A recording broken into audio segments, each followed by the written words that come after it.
राधे राधे। जय श्री कृष्ण। मैं आचार्य मनोज जी महाराज आपके सबके बीच में उपस्थित हुआ हूँ। गुरु पूर्णिमा के विषय में चर्चा करते हुए मैं आपको बताना चाहता हूँ कि अब की बार गुरु पूर्णिमा 20 जुलाई को सायंकालीन में लग रही है और 21 तारीख को गुरु पूर्णिमा स्नान दान के रूप में होगी और 20 तारीख को व्रत पूर्णिमा है। इसका नाम गुरु पूर्णिमा क्यों? हमारे जीवन में गुरु का क्या महत्व है? हमारे जीवन में गुरु कौन?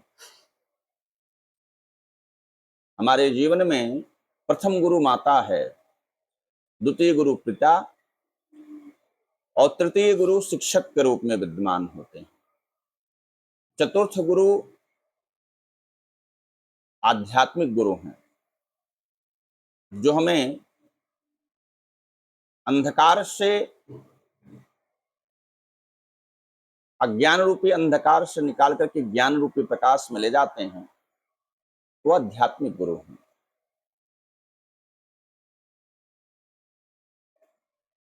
प्रश्न यह उठता है, गुरु शब्द का अर्थ क्या है? गु माने अंधकार, रु माने प्रकाश,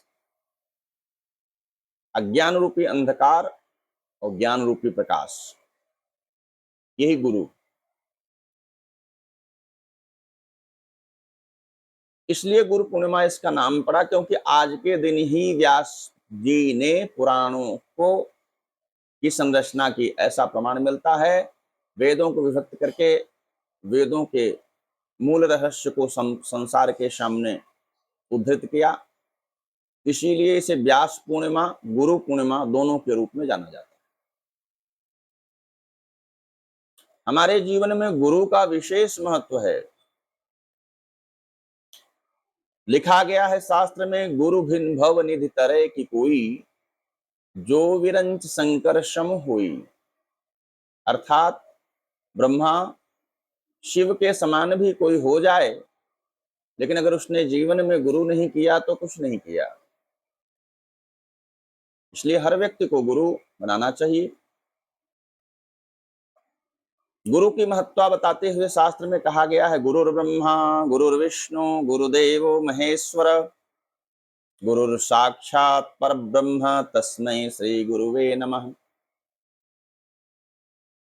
अज्ञान तिमिराधंस ज्ञानंजन शलाकया, चक्षुरुन्मिलितं येन तस्मै श्री गुरुवे नमः। तो गुरु का महत्व हमारे जीवन में बहुत है। गुरु ही ब्रह्मा है, गुरु ही विष्णु है, गुरु ही शिव है।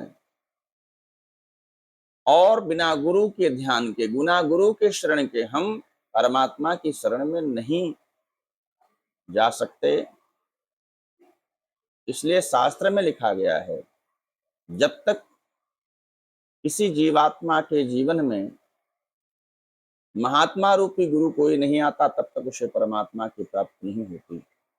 जैसे ध्रुव रूपी जीवात्मा के जीवन में जब तक नारद रूपी गुरु महात्मा नहीं आए, तब तक भगवान की प्राप्ति नहीं हुई। विभीषण रूपी जीवात्मा के जीवन में जब तक हनुमान रूपी महात्मा नहीं आए, तब तक उनको परमात्मा के दर्शन नहीं हुए। लेकिन अब इतने बड़े गुरु तो हमें कहाँ मिलेंगे? इसलिए हमें जिस पर निष्ठा हो उसमें अपनी निष्ठा पर लक्षित हुए, करते हुए, अपने मन को समर्पित करते हुए गुरु मंत्र ग्रहण करना चाहिए। अगर कोई गुरु ना हो तो उस दिन अपने पंडित, पुरोहित या किसी कथावाचक व्यास को बुला करके उनकी पूजा करनी चाहिए, अर्चना करनी चाहिए। किसी की कुंडली में अगर गुरु चांडाल योग हो, गुरु के साथ राहु हो, गुरु के साथ शनि हो, गुरु के साथ केतु हो, इस दोष का भी निवारण गुरु पूर्णिमा के दिन गुरु का जप, गुरु मंत्र का जप करने से, गुरु का पूजन करने से। और गुरु अगर निर्बल हो किसी की कुंडली में, 6वें 8वें 12वें हो, ऐसे व्यक्ति को भी गुरु की पूजा गुरु पूर्णिमा के दिन करनी चाहिए। अगर नहीं भी हो तो हर व्यक्ति को गुरु की चरण शरण में जाना चाहिए, उनको चंदन लगाएं, या उनको उचित आसन प्रदान करें, पैर प्रक्षालन करें, मिष्ठान्न खिलाएं और यथाशक्ति उपहार प्रदान करें।